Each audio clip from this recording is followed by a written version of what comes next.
So welcome panelists, very excited to be doing this panel discussion on bridging the talent gap, cultivating India's green workforce. In management theory, I have a fellow consultant on the panel. So in management theory, they teach us that when you're talking about any topic, it's always a good idea to begin with the why. To set the context, I would like to begin with a small verse from Carl Sagan to remind us of the pale blue dot, which was inspired by an image of Earth taken by the space shuttle Voyager at a distance of 6 billion kilometers. I'm not sure how many of you have heard it, but it's always useful to remind ourselves of the larger context of why all of us have taken time out to be here today. So it goes on to say, look again at that dot, that's here, that's home, that's us. On it, everyone you love, everyone you know, everyone you ever heard of, every human being who has ever lived out their lives. The aggregate of our joy and suffering, thousands of confident religions, ideologies and economic doctrines, every hunter and forager, every hero and coward, every creator and destroyer of civilization, every king and peasant, every young couple in love, every mother and father, hopeful child, inventor and explorer. Every teacher of morals, every superstar, every saint and sinner in the history of our species lived there on a mote of dust suspended in a sunbeam. It is on that little mote of dust that we are 8 billion people on the planet today and 1.4 billion in our young country alone. And we're treading down a very interesting road where we must develop and decarbonize all at the same time. And for this, and we cannot afford to follow the same trajectory that the global north has followed of first developing and then decarbonizing, because then truly, like the Leonardo DiCaprio movie said, it will be too late to look up. Therefore, two important opening points. One, India as a country definitely has to strike a balance between its two ambitions of Viksit Bharat by 2047 and reaching net zero by 2070. In striking this delicate balance, CEEW research shows that we need to focus on new green avenues for enabling job creation. It has to go beyond energy transition to encompass climate solutions and sustainable products and services. Two, we need to move this dialogue from the margins to the mainstream, and today we have just the right set of 4 very accomplished leaders to tell us how they are making this journey. I'd like to welcome on the panel Nitesh Mehrotra, Partner, Sustainability and ESG, EY India, Navinder, Head Infrastructure Facilities and ESG, ICICI Home Finance Company, Ravi Kiran, HOD, EHS and Sustainability Sun Pharma, and Edyta Kurek, Senior Vice President and Head of India and Indonesia Oriflame. So the first question, goes to the consultant in the room, Nitesh. As partner sustainability and ESG, you must be seeing different clients and industries on a regular basis. What are the emerging trends? I would normally say best practices, but I'll say green practices that you are seeing with your clients, and how are you noticing that it does not remain one lens, but a broader stroke through which they are observing everything? Thank you. Thanks Business World and Reman for the question and putting us all together on this very, very important topic. So I think you stole a little bit of my thunder on the why, but well summed up. I think a little bit on context, obviously, as we know from an Indian, right? You talked about Global South. We are in India, the leader of the Global South in many sense. If you look at our economy, right now, last year we were about, trending about $3,000 per capita income, right? And if our aspirations and our ambition was to come true, we are trajectorying towards hopefully between $15,000 to $18,000 per capita to become one of the largest economy from 5th largest economy, right? And with that, as you can say, we are looking at about 6 to 8x growth in the next 25 years. And I think many would say 3/4 of the country is still to be built, right? And there lies the challenge and one of the biggest opportunity for us, right, Reman, as you said, to build differently, to build sustainably, right?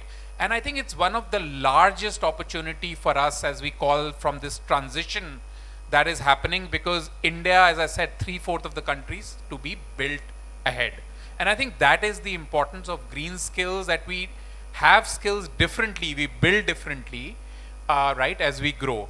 I think coming to your question, I think I see obviously two ways to it, right? One is every sector, whether product and services, are impacted by sustainability, right? So if it's someone is thinking that, look, sustainability is only a question in cement and steel and hard to abate sector and not in services, I think you're far from reality, because it impacts every business model, every sector. And I think that's very, very clear as we are seeing leading companies, and a lot of the companies are sitting here and they will share, are transitioning very, very fast. From a skilling standpoint, I think there are two lenses to look at it. One is the horizontal, the other is the vertical, right? So in a way that any discipline that all of us have been brought up, have been educated, obviously serving as practitioners, every discipline is impacted, right? Whether it's finance, whether it's supply chain, we discussed a lot, whether it's in IT, whether it's in communication. There is no discipline today which you don't need to refresh from a sustainability, climate change lens. And I think that's very, very critical. So I'll just give a few examples. Finance, right? If someone in finance says, I don't know carbon accounting, I don't know water accounting, I don't understand how do I measure circularity, cannot be called a finance person, right? So I think that's the level of skilling that needs to happen. Someone in IT, if someone says, look, I can't measure data on sustainability, I don't know how do my systems measure greenhouse gases. Obviously your systems are not fit for purpose. I think in the morning we talked a lot about sustainability on supply chain, right? The entire ecosystem, farm to fork, as we say. If we don't understand, the supply chain person don't understand where the material is coming and the traceability of that, I think you can't be called a fit for purpose supply chain executive today, right? Similarly in finance, right? We've talked a lot, and sustainable finance is coming, new instruments are coming. So I think that's very, very important, one lens. And I think that's one of the most important that we are seeing leading organization, a lot, many are sitting here, that they are sharpening and repurposing the talent for sustainability. So I think that's point number one, Reman. The other I would say is obviously very, very core specific skills, right? We talked about energy transition, lots been happening in renewable and the entire energy transition, which India is at the forefront, right? So a lot new jobs are coming which were not there. I'll give another example. As we transitioning from electrifying transportation from ICE to EV, right? For India, it's $100 billion opportunity. We all know there are new jobs coming in battery manufacturing, battery supply chain. Now, those are very, very specific jobs which are coming, which were net new for the nation. Yes, someone would say in the just transition, there will be some jobs that will go out of the old economy, but the new economy jobs are far more lucrative for India to adopt. And I think there lies the business case for all of us personally to understand this new language and adopt, so that we can have far better lucrative career and differentiated career in whichever field we are. So that's the way I would say. Okay, very, very interesting. So, you know, both a broad brush approach and specialist skills approach, and food for thought for the audience. In fact, you know, research shows that beyond the energy transition jobs, which are going to happen in the usual areas of solar, etc., actually green jobs are going to also happen in the bioeconomy side. They're also going to happen in the circularity side. They're also going to happen in the sustainable products and services side. That takes me to our second panelist, Edyta, from Oriflame, who's representing Oriflame. Now, Oriflame is a Swedish brand, and the Swedes have, you know, beaten all of us to the game, because they have been ranked in 2023 as being the most sustainable country in the world. So I want to ask you, from a company perspective, how are you developing an organization and a culture which values the green workforce, and how are you developing green leaders across your organization?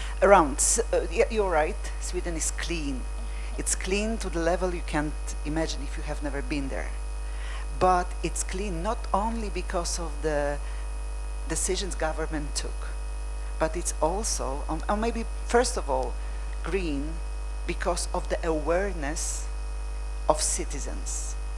I don't believe that you can build really clean country without in line or in parallel to taking actions, big actions, very expensive actions.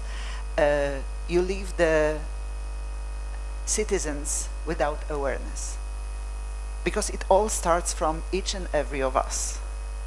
Yes, we will spend plenty of money on filters, on bringing better procedures, but people are important. And I think this is something what we should learn from Sweden, because it's not too late. Awareness is, I have to say, openly quite low. I've been living in India since January. I'm new kid on the block, but I see people and discuss the simplest topic, which is pollution in Delhi. I struggled badly, and when I talk to people, they say, "Oh no, it's not so bad. That's okay." It's not okay. People live in Delhi. This year, the lifespan will be shorter than last year. And it changed, as far as I remember, during last 10 years, it's shortened by 12 years. It's the one capital city in the world, probably, where it happens. And people have to accept that sustainability is something very important. Pollution is not okay. And it starts in every boardroom, I think. This is what I would like to say. We need technologies, we need knowledge, we need people, but it starts from the simple decision. Is it important in my company? And this is what happened in Oriflame years ago. The position of Senior Vice President of Sustainability was created, and it was not the person reporting to legal or to operations. This person from day one was reporting to CEO. And it was the main message to the organization, to our suppliers, to our big business partners. We are serious, and we started digging into it. And this is where things started to happen. Because it's not about having idea and nice speeches during events like this. It's about having plan, how to implement it and how to make it work. So it's about setting the right KPIs for every department. Because hiring one person will not change everything. It's about, you discussed it earlier, operations, it's about product development, it's about administration, and it's about HR. Because HR will be the organ which will be responsible for education internally. We are lucky because we have also millions of brand partners around the world, so we have this chance to educate. But coming back to Oriflame, things started to change whenever we switched from casual discussion to focused on progress, with goals plan. And I think this is what happens in every Swedish organization, that there is awareness not only on the head of department level or expert on sustainability, but every person who works there. But the training is needed. We have a Sustainability Academy, for instance. So every person who feels is not aware enough of what happens and what should happen and why things happen, why we don't choose the cheapest suppliers, why we don't go for heavy but available packaging, why we try to take care about even small details,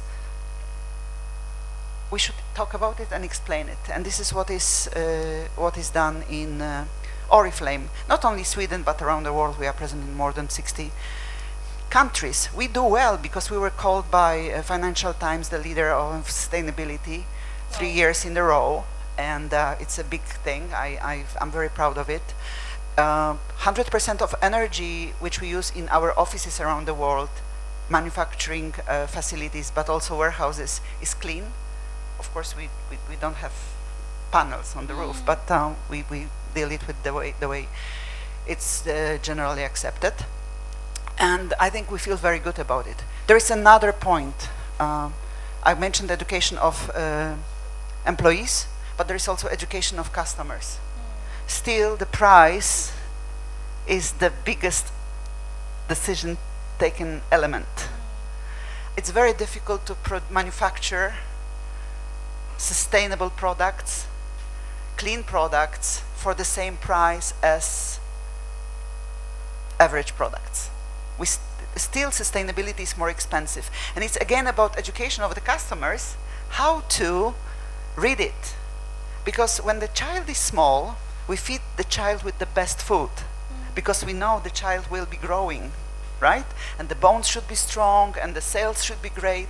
It's the same about our kids' future, about the planet future. We have to take care about it today, otherwise they will have really a bad life. And we use the opportunity of having those millions of women and men offering our products to train them and teach them and explain them why it makes sense to maybe invest 5% more, but have this good feeling that I influenced the situation in this planet.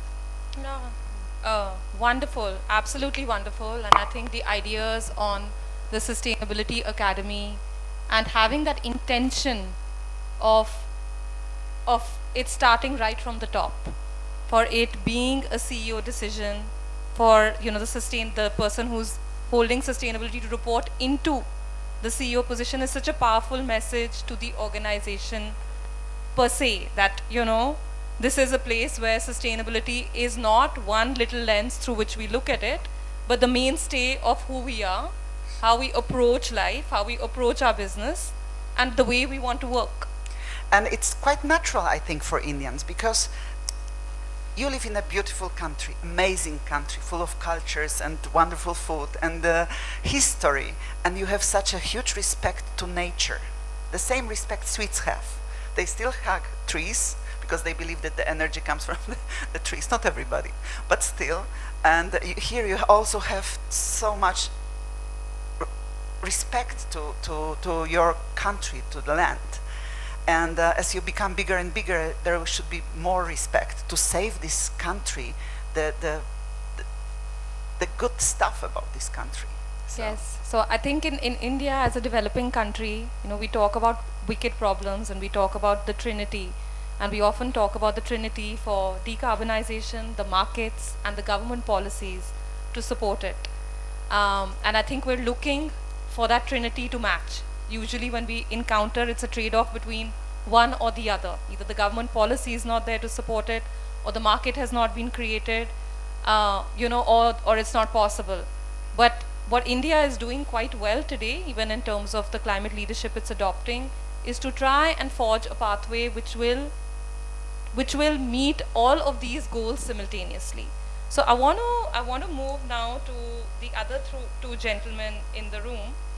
I think on Navinder's profile, I saw your very interesting reference to the butterfly effect, where you spoke how the flap of a wing of a butterfly can cause a typhoon in some totally unrelated area, and we are seeing evidence of it month on month, how the planet is interconnected, how events in one part of the world, be it weather, be it climate, be it geopolitics, are leading to complex patterns in other parts of the world.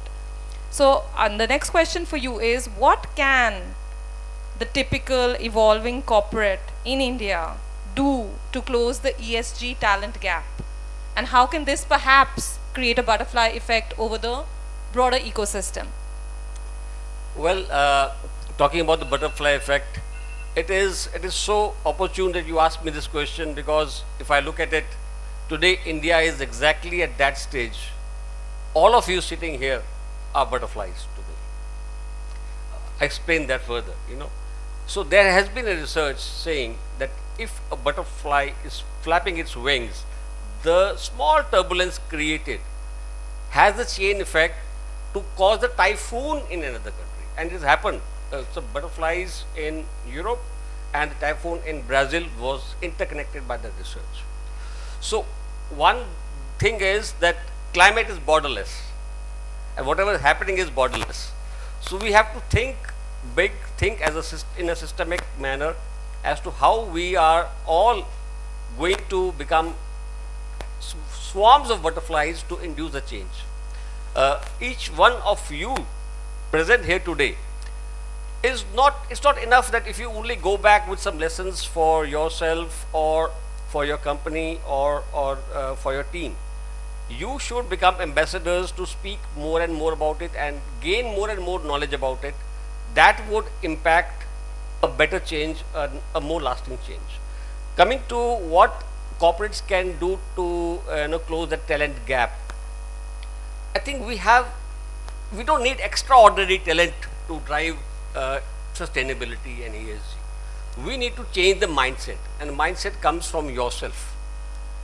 You have to start feeling the importance, to start feeling the necessity of maintaining the temperature, global temperature, to 2 degrees even lesser than what it is today.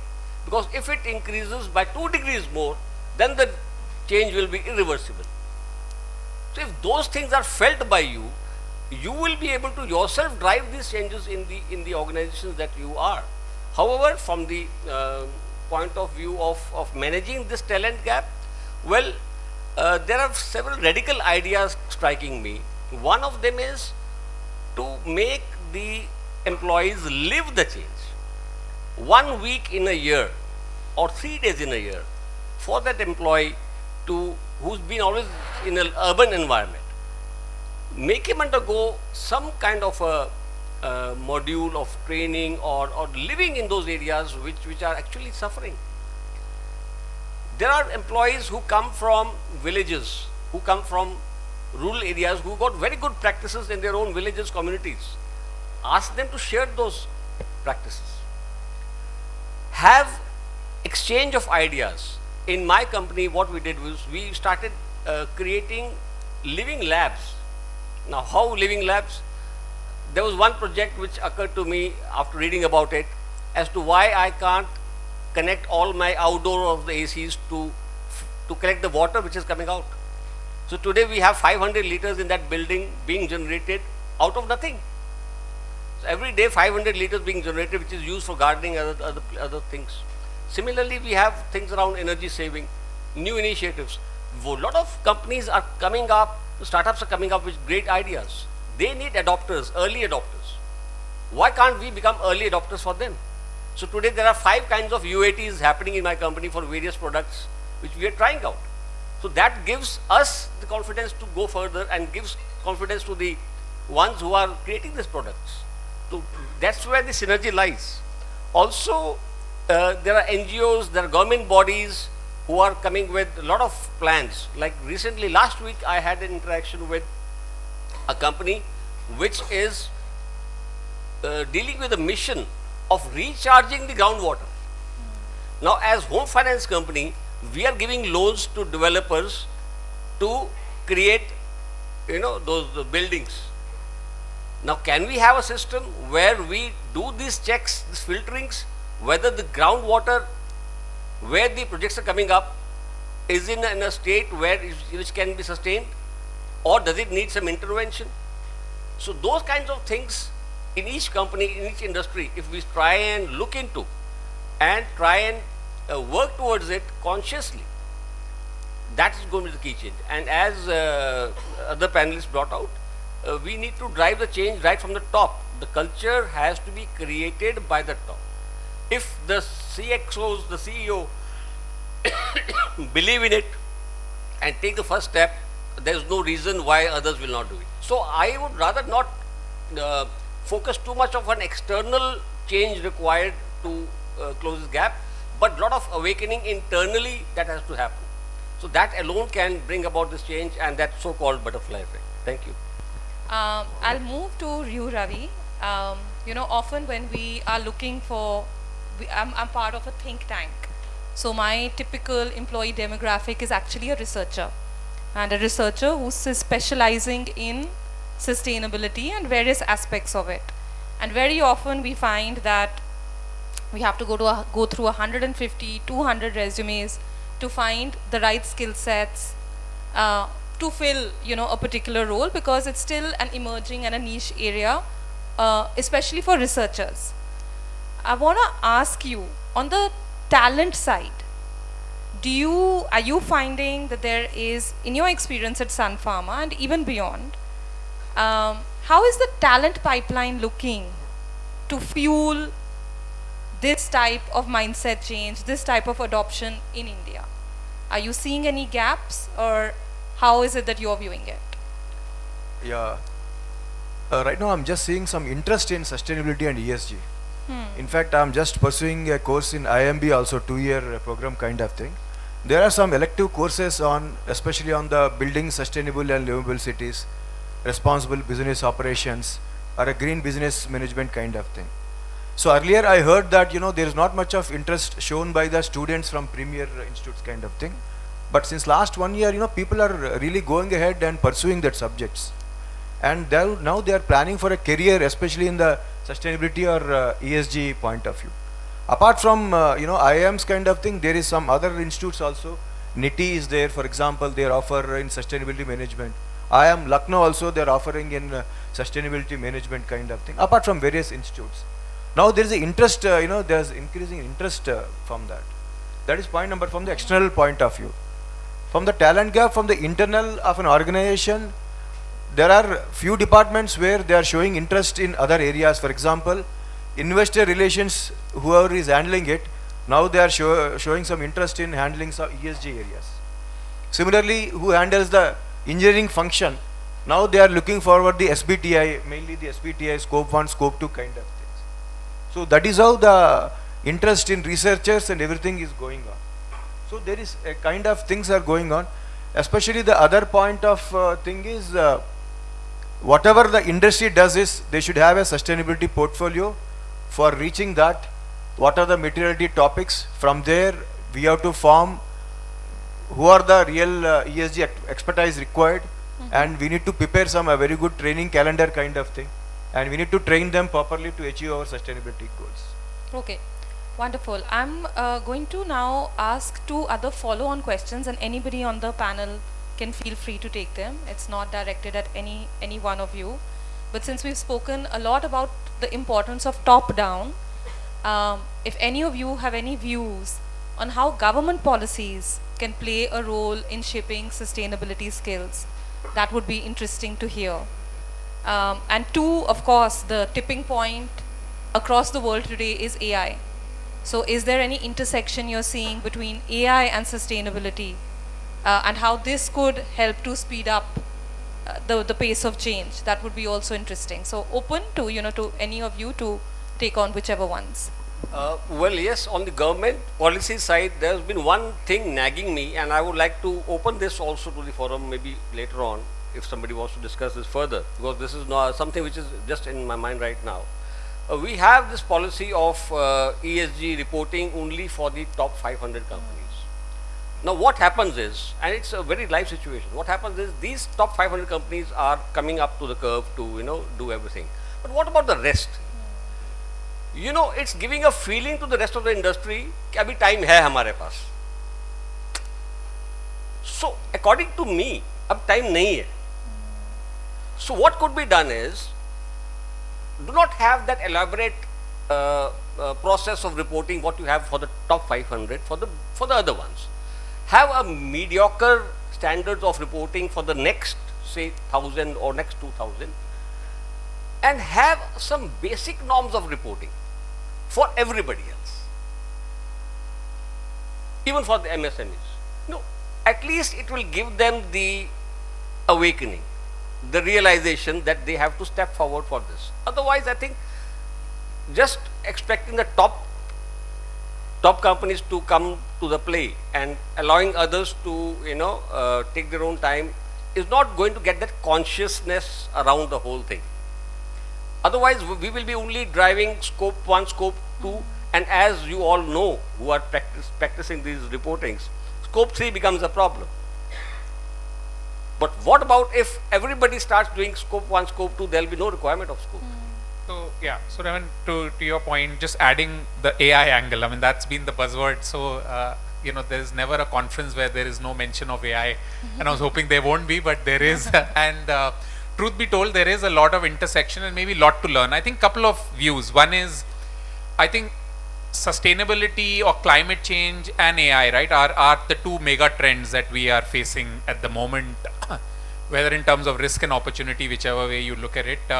And I think even in skilling, I'll be honest, the way India Inc. has adopted at least the leading companies on AI skilling has been far better than what we have done for climate change. And I think it's a reflection on all of us that we have made sustainability so complex and so loaded. Maybe people are not able to figure out, right? So we have to, I think, also simplify, and maybe something to learn. The way AI wave has taken, I would say, a lot of steam from sustainability in the last year, right? And I don't know whether it's good or bad, right? Because there is the other side of AI, which is saying that if AI was to, revolution was to come about, we will have everything in abundance.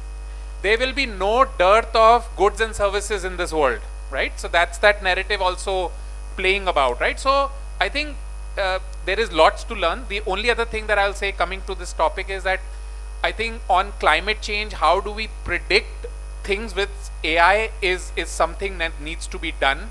Today we still know that there are heat waves, there are storms, there is flooding with very little warning, right? And I'm not saying we'll become a weather channel, but at least if the prediction models are so poor, right? I mean, we all know, if you were to, and all of you are practitioners who have done climate risk assessment, will say, oh, from 5 years from now, this may happen, right?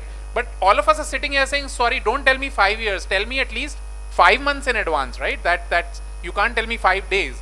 So I think some of that, there is a lot of work happening, that how can AI models become better in predicting a lot of these things, because I think true to the fact that we discussed, climate change is impacting a lot of physical risk at the moment, and a lot of human safety also may be at risk because of various things. So I think that is one thing I expect AI has to accelerate, and I think there are some great initiatives, but I hope that comes to bear and it becomes large scale with speed and scale, rather than just good pilot by 100 climate tech companies. Because my view is, if AI and sustainability is to go well, the next set of unicorns will all come from these two mega trends, because it's worth solving to all the points that we discussed in the room. Role of government, like, I'm expecting like BE certified, Bureau of Energy Efficiency certified energy manager, auditor exam, some kind of thing. Maybe the government should come for an ESG kind of thing, especially a kind of course which government encourages for that kind of certification. Fair. And I have best practice to share. Even though I work for a Swedish company, I'm Polish, and I live in a little country, Poland, which is a bit smaller than Delhi. Funny enough, maybe it's so easy to address all issues because country is really symbolic. But government decided to support consumers to introduce the sustainable solutions to their daily life by financing it partially. So on my house, I have voltaic panels which were partially sponsored by government. Also, companies which are manufacturing those are getting tax benefits. So it's really about thinking on procedural levels, but also taking the help from the consumer side, because the consumers are consuming the technologies. And if 90% of energy comes in my country from coal, it's dirty. So government had 2 years with special offer for those who will replace the coal heating systems to gas heating systems, right? So they don't leave the consumer with the problem, they try to motivate consumer to bring more clean, green solutions and support companies who are investing in it. I mean, in the solar, Yes. in the energy, EV, there are a lot of incentives which are out there. Now, whether the consumer are aware, I think that would be the other aspect. 2 quick points I'll make on the AI. AI has the power to connect lot of different genres of information and get them to one page. Like a village doing something right, that idea can be scaled up. At the same time, a particular biodiversity being affected, that can be targeted. At the same time, another point to not only AI, technology, the global interface can be connected together to find the talents available globally to focus at certain points where it is required. If that makes sense.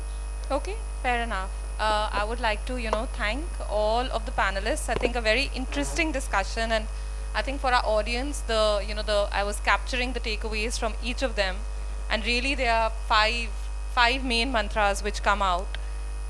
One, of course, to bridge the talent gap for sustainable skills is going to be both one, a broad brush of skills which will need to be created almost department by department for this change to be effective and for it not to be an esoteric, complicated, complex subject best understood in academia or maybe a couple of think tanks around the world, but daily DNA for organizations. In addition to that, given that our country alone, is going to need many more jobs in the future, there is also going to be a need for specialist skills. There is going to be a need for new green jobs. India alone is going to need 90 million jobs by 2030. And they're not going to come just from the traditional sectors of solar rooftops or wind. It's going to need a lot more green jobs across various states in India to get there. Those were the first two. And I think the other three big points which jumped out is all of this change has to be effected, one, top-down, be it through government policies or finances, be it through the CEO laying the targets for the year, and it has to be followed with boring consistency. It has to become the DNA of every organization. There is also a need for bottom-up, whereas top-down will do some of the tone setting. It cannot really take effect without a bottom-up adoption, and which is where I guess the role each of us can play as catalysts in our organizations, in our families, in our ecosystems, will be key, because to solve some of the most pressing problems, you need the best minds to flow into it. And the best minds will not flow into it unless there's internalization and awareness at the ground up level. And finally, as a good HR professional, I can't overemphasize the importance of upskilling and continuous learning and continuous development, and to really unpack complicated topics such as, or seemingly complicated topics we haven't approached on the panel today, but for example, how do you decarbonize cement? How do you decarbonize steel? These are seemingly complicated topics, but they can be demystified, they can be made more simple. And it is, I guess, our role in our organizations to constantly upskill and train people around what does sustainability truly mean. And some pretty cool ideas, by all of the panelists. I'd like to thank you for your valuable time and your excellent inputs on the panel. And I'd like to close the panel with that today. Thank you.